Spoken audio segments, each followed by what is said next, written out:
Tell me that, listen, hey? You wanna play rough, right? Okay, come on. You wanna play rough? I'll blow you away, you cockroach. Idiot, we're calling you blow you away, you mother. They hurt. We've got children and women using those trains, destroying some relatives. They are disgusting, nasty fascists, and we need to get rid of them all. I just want to say thank you all. I'm going to leave it now. And free Palestine! Free Palestine! Free Palestine! Thank you. God bless you all.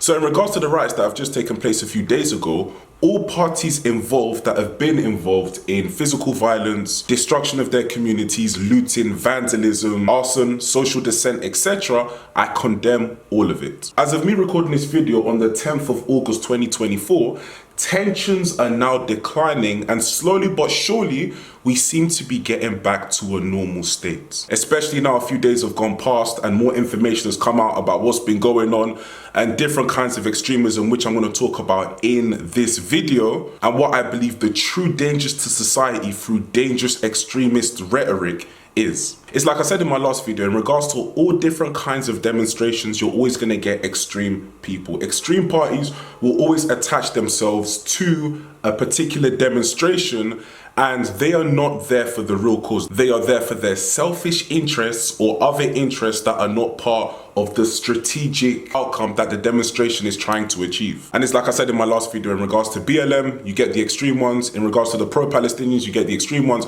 And of course, with the Patriot Brits, you get the extreme ones. Remember, let's put this in context. Only about 2 weeks ago, there was a Patriot Brit march in Trafalgar Square and in and around central London that attracted tens of thousands of people. And some claims to say that there was numbers that exceeded 100,000 people in the Patriot Brit March only 2 weeks ago. I'm bringing that up to illustrate that the Patriot Brit March started off as a peaceful march. I've spent time reviewing what various people have had to say in the march, and there was no hate speech. People were just, talking about, British nationalism and their concerns for illegal immigration and how they believe that is impacting British life, culture and values. So primarily people went to the march, voiced their concerns in a peaceful way. Then of course, as I believe it was, engineered by the establishment, we're all we're all at war with each other, tensions are now soaring, as of, a few days ago, etc. But everything has calmed down. But I want to get into what I believe the true dangers of this past couple of days have been in regards to all the information that I've seen. First thing, as you saw from the beginning, a man had what looked like an AK-47 style rifle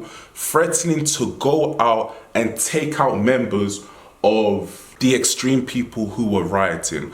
Now, this is very, very dangerous in society. He's got what looks like to be an AK-47 style rifle. Look, I don't want to hear that it's a prop, it was a toy. I don't want to hear that.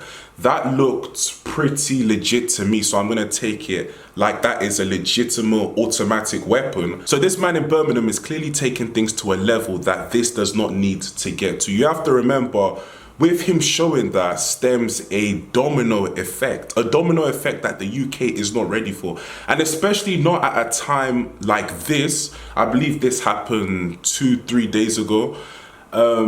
Especially at a time like this where tensions are just, like I said many times, through the roof. You do not need to take this to a point where countless numbers of people will lose their life. And this is for all parties, because retaliations will take place and innocent civilians unfortunately will get hit. In addition, as you proceed with that kind of rhetoric, you are a threat to everyone now. It's no longer just the Patriot Brit versus, the Muslim community or the pro-Palestinians. You are now a threat to everyone, in your community and society. And so if anyone was advocating to shoot the extreme BLM protesters or to shoot the extreme pro-Palestinian protesters, I'd have the same to say. That message is just simply not necessary. You are a threat to the community and to the country, and you are a threat to stoking up what could be a real civil war in the country. This kind of person for sure needs to be off the streets. Listen, protests, as we all know, are a temporary thing. They're temporary. They don't go on forever. They may go on longer longer than anticipated, but it will come to a halt one day. But this kind of rhetoric being put out there, this just leaves an everlasting psychological damage as well as physical damage in the community that the community will take years to heal from. It does not need to get to this point that the man with the AK-47 is pushing. Now, as you saw from the second clip, Ricky Jones, who's a councilor and was speaking publicly in Walthamstow a few days ago, advocated for Sharia-type executions for the extreme people who are rioting throughout UK. This, in my opinion, is worse than the Birmingham guy with the AK-47 style assault rifle. Because Ricky Jones is a councillor and he should be seeking to cool down tensions, but instead, this man is bringing the most extreme and violent rhetoric to the people in Walthamstow, which is thousands of people, and people could latch onto it. You know, people could latch onto what he said and go out and actually try to take the heads off of the people who was rioting. Even as he was saying these vile things, I was looking at people in the crowd and the audience's reaction was, damn, this is a little bit too extreme. I don't know if I support this. And then you had a few people in the crowd, thank God it was not the whole majority just clapping, a few people in the crowd that were clapping and saying, yeah. To be fair, I believe that they need to be arrested alongside Ricky Jones. Well, Ricky Jones is already arrested, and the people who was, you know, cheering on him, talking about taking heads off, they need to be arrested as well, because you know, that is taking this to a whole different level. And again, as a councillor, as a representation of your local council, you should know better and you should be saying better words of encouragement, especially at times where tensions are high. And again, what you are showing is that you want a different type of law implemented in the United Kingdom. You don't have faith in the criminal justice system, so you want to apply your Sharia type executions to people who are rioting in the United Kingdom, and that's just not on, especially at dangerous times like this, which we are currently under. The reason why I bring all of this up is simply because I believe these two are taking this to the most extreme levels, which, you know, communities will never heal from. You know, if someone gets gunned down by an AK-47, if someone gets their head taken off, then you are calling for civil war. You know, you are calling for civil war because you are implementing, you know, well, in the second case of Ricky Jones, you were implementing your own type of law in the United Kingdom, which again does not abide by British laws and values. And the rhetoric from Ricky Jones, in my opinion, is way more extreme and worries me more and should worry everyone in the UK more than the people who are rioting. As we've seen, the people who are rioting are, you know, getting arrested, they're serving time, you know, do not vandalize your community. It goes with all different kinds of people rioting. I believe in the 2010, they were catching people, even years after, they were still knocking on people's doors, arresting them, as they should be, because there was, I remember there was arson, they were just destroying and causing destruction in their local communities.